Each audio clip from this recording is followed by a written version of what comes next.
Pero kita negosasyon kita andando pa struktura novo, ambiente novo pa lo problema grande que nos na Ubali Plaza. Onda tabay waros ubica next. Hace diferentes estudios para waxi por mover de ena. Mirando que ora causa molestia de viaja den el centro turístico. Tu consejo não é bem negativo. O consejo não é bem para que da ena. Además, legalmente na Aruba, nós temos a lei de ROPV, que é ruimtelijke ordeningsplan met voorschriften. Dat een lei que rige onde por hasi qual actividade e ROPV dat prohibie eigenlijk RWZI die ta onda outro que bloquear em Aruba. O único caminho que a lei te permite RWZI ta enang.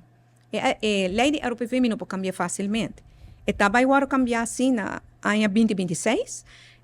Cada 5 anos a lei tem que cambiar. O processo para cambiar começar a per término curto a esse não porá tomar lugar. Argumento não que a water sidilante para que enang e tenho que dar ta uno e certa mais cerca de hotel não que te sunam que tá faz mais uso de je. Também a 13 para dilante que uma vez que planta tá funcionar, pois esta traja tudo motor na rotor, tudo coisa esta traja e a qualidade de água a guardo processar, bom não também tinha molestia aqui mais. Que me motivo para mover a hora que não tá para se é causa molestia trove, não tá dentro centro de nossa área turístico. Pero de duas perguntas lo tá uma bota vai coné.